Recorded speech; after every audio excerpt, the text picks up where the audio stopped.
कश्मीर वादी में कुछ वक्त थमने के बाद फिर से आतंकवादी हमले रुकने का नाम नहीं ले रहे हैं। सिक्योरिटी फोर्सेज के दबाव में आतंकवादी इतने हताश हैं कि वे अपना वजूद बचाने के लिए बस किसी तरह अपनी तथाकथित मुहिम को धक्के लगाकर चलाने की कोशिश कर रहे हैं और इसके लिए वे निर्दोषों का खून बहा रहे हैं।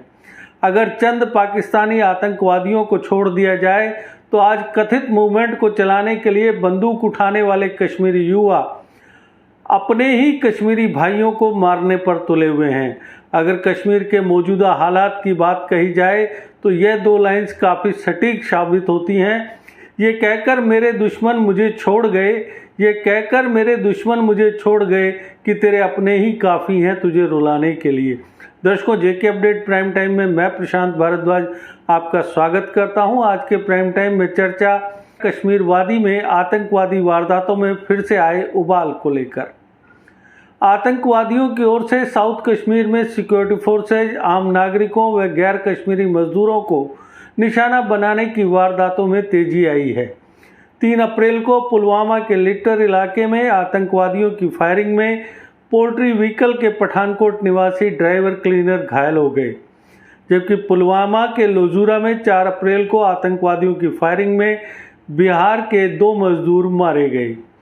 4 अप्रैल को ही शोपियां के छोटी गांव में कश्मीरी पंडित दवा कारोबारी बालकृष्ण, 7 अप्रैल को पुलवामा के यार्डर में पठानकोट निवासी एक मजदूर को आतंकवादियों ने गोली मारकर घायल कर दिया। 13 अप्रैल को राजपूत परिवार के एक व्यक्ति की आतंकवादियों ने हत्या कर दी। एक दिन बाद 15 अप्रैल को नॉर्थ कश्मीर में एक सरपंच को आतंकवादियों ने निशाना बनाया। 18 अप्रैल को पुलवामा के काकापुरा में रेलवे प्रोटेक्शन फोर्स के 2 जवानों को निशाना बनाया गया, जिनमें से एक जवान कुर्बान हो गया। आज 19 अप्रैल को आतंकवादी गतिविधियों में तेजी लाने के लिए नॉर्थ कश्मीर के कुपवाड़ा जिले में एलओसी के उस पार से भेजी गई हथियारों और गोला बारूद की बड़ी खेप बरामद की गई।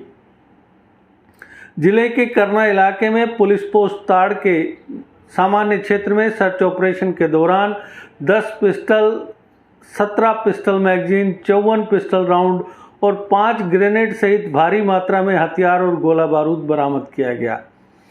आतंकवादियों ने आज ही साउथ कश्मीर के शोपियां जिले के हरपुरा बटागुंड स्थित माइनॉरिटी पिकेट पर तैनात माइनॉरिटी गार्ड पर फायरिंग की। आतंकवादियों की हालत का अंदाजा इस बात से पता चलता है कि हाल ही में आतंकवादियों ने वादी में पोस्टर चिपकाकर गैर कश्मीरियों को तुरंत कश्मीर छोड़ने या मरने को तैयार रहने की धमकी दी। लेकिन इसके बावजूद कश्मीर में अभी भी बहुत से प्रवासी मजदूर काम कर रहे हैं और बेखौफ होकर काम कर रहे हैं। वहीं दूसरी ओर आगामी अमरनाथ यात्रा को लेकर शिव भक्तों के उत्साह को देखकर भी आतंकवादी काफ़ी हताश हो रहे हैं। लश्कर के हिट स्क्वाड टीआरएफ ने अमरनाथ यात्रा पर हमले की धमकी दी है। टीआरएफ ने श्रद्धालुओं को यात्रा से दूर रहने और खून खराबे की चेतावनी दी है। टीआरएफ ने कट्टरवादी सोच उजागर कर न सिर्फ कश्मीरियत पर चोट की है, बल्कि इस यात्रा से पूरे साल का खर्च निकालने वाले हजारों मुस्लिम घोड़े, पिट्ठू और टेंट वालों समेत अन्य लोगों की रोजी रोटी की उम्मीदों पर भी चोट की है। टीआरएफ ने अपनी धमकी में केंद्र सरकार को संघी और फांसीवादी करार दिया है। टीआरएफ ने यात्रा पर हमले की धमकी देते हुए कहा कि 15,000 से 8 लाख और 15 दिन से 75 दिन यह अमरनाथ यात्रा का राजनीतिकरण है। हम सभी श्रद्धालुओं को खबरदार करते हैं कि वे सरकार के बहकावे में ना आए। रेजिस्टेंस फाइटर्स हर एक कदम पर निगाह रखे हुए हैं और किसी भी तरह का उकसावा खून खराबे का कारण बनेगा। 2 साल बाद शुरू हो रही यात्रा इस वर्ष 30 जून से शुरू होकर 11 अगस्त तक चलेगी। श्री अमरनाथ श्राइन बोर्ड और जम्मू कश्मीर सरकार को उम्मीद है कि इस बार यात्रा में 6 से 8 लाख श्रद्धालु शामिल होंगे। इन दोनों यात्रा के लिए रजिस्ट्रेशन प्रोसेस जारी है।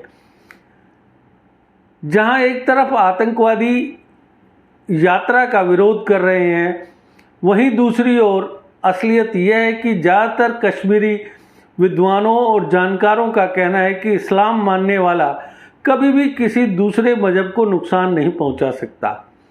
श्री अमरनाथ यात्रा कश्मीरियत का प्रतीक है।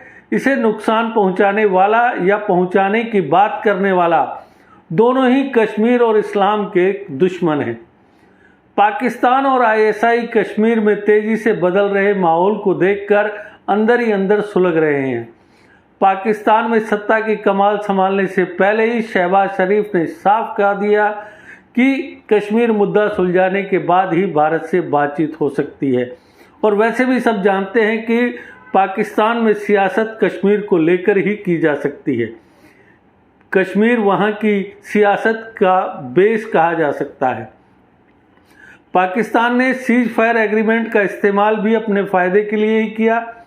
पाकिस्तानी सेना ने 2019 में बड़ी चोट का सामना करने के बाद इस वक्त का इस्तेमाल करीब 8000 टन डिफेंस मटेरियल के साथ सीमा पर अपनी पोजीशन को मजबूत करने के लिए किया है। पाकिस्तानी सेना ने पिछले साल से सीज फायर एग्रीमेंट का फ़ायदा उठाते हुए अपनी एयर डिफेंस सिस्टम, आर्टिलरी और मोर्टार को मजबूत करने के अलावा लगभग 60 हैवी कैलिबर गन्स भी एलओसी के नज़दीक लाई हैं। इसके साथ ही एलओसी के पास लॉन्चिंग पैड्स पर आतंकवादियों की गतिविधियों में भी तेजी आई है। इससे साफ हो जाता है कि पाकिस्तान अपने नापाक मंसूबों से फिलहाल परहेज नहीं करेगा। खुद भी आतंकवाद की आग में जल रहा पाकिस्तान ना जाने कब कड़ा सबक सीखेगा, यह तो हम नहीं जानते, लेकिन इतना जरूर कहेंगे कि कौन दहशतगर्द है और कौन है दहशतजदा। कौन दहशतगर्द है और कौन है दहशतजदा, ये सब एक इब्राहिम पहम के सिवा कुछ भी नहीं। तो दर्शकों, आज के प्राइम टाइम में बस इतना ही। कल फिर किसी नए मुद्दे पर आपसे करेंगे चर्चा। तब तक दीजिए इजाजत। नमस्कार, शब बखैर। जीके अपडेट रहे हमारे साथ। अगर आप ये वीडियो YouTube पर देख रहे हैं तो हमारे YouTube चैनल को सब्सक्राइब करें और बेल आइकन को क्लिक करें। अगर आप ये वीडियो Facebook पर देख रहे हैं तो हमारा Facebook पेज लाइक जरूर करें। For advertisement please contact 7051091811।